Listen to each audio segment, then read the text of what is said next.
In this lecture, we will learn about the bridge design pattern and how to implement it in Python. Bridge is a structural design pattern. It decouples an abstraction from its implementation so that the two can vary independently. The pattern involves an interface which acts as a bridge that makes the functionality of the concrete classes independent from the class that implements the interface. Both types of classes can be altered structurally without affecting each other. There are a few scenarios when we want to use the bridge design pattern. It is great for when we want to divide and organize a monolithic class that has several variants of the same functionality. For example, if the class can work with various database servers. We can also use bridge when we want to extend a class in several independent dimensions, or if we need to be able to switch implementations at runtime. The advantages of using the bridge design pattern are that you can create platform-independent classes and apps. Also, the client code isn't exposed to the platform details. Bridge conforms to the single responsibility principle, and you can introduce new abstractions and implementations independently from each other. The drawback of the bridge design pattern is that it might make the code more complicated. Let's learn how to implement the bridge design pattern in Python. We will create a class named message. Inside of this class, we will define an init function that takes in three parameters: self, subject, and body. Inside of this function, we will set self.subject equal to subject, and self.body equal to body. Then we will define a send function that takes in two parameters, self and sender. Inside of this function, we will use the pass keyword.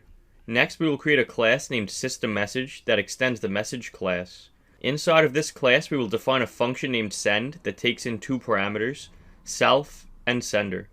Inside of this function, we will set self.sender equal to sender. Then we will call self.sender.sendMessage and pass in self.subject as the first argument and self.body as the second argument. After that, we will create a class named userMessage that extends the message class. Inside of this class, we will implement the init function, which will take in four parameters: self, subject, body, and user comments. Inside of this function, we will call super.init and pass in subject and body to call the base message class's init function. Then we will set self.userComments equal to userComments. Next, we will define a send function that takes in two parameters, self and sender.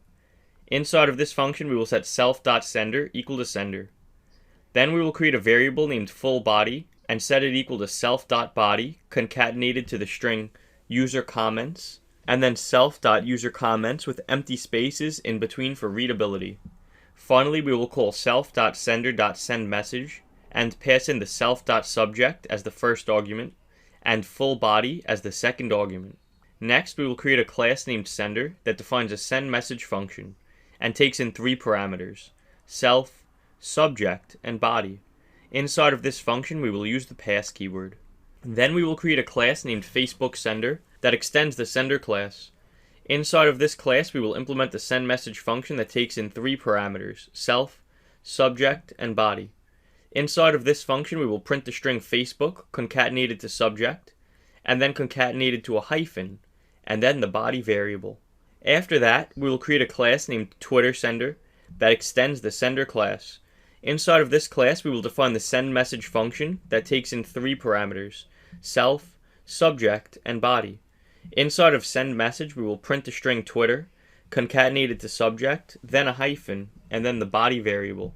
Then we will create a class named InstagramSender that extends the sender class. Inside of this class, we will implement sendMessage, which will take in three parameters: self, subject, and body.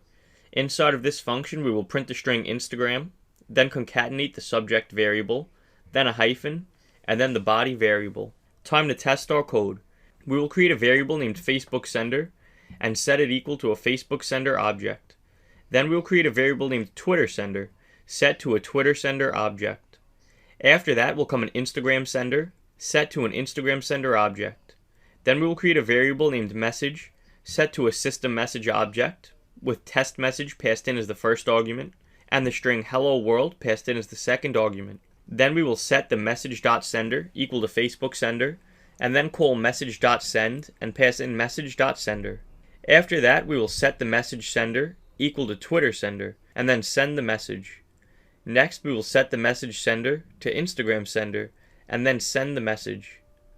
Next, we will create a variable named userMessage and set it equal to a userMessage object with the string testMessage passed in as the first argument, hello world passed in as the second argument, and hi passed in as the third argument. Then we will set the userMessage's sender equal to Facebook sender, and then send the user message.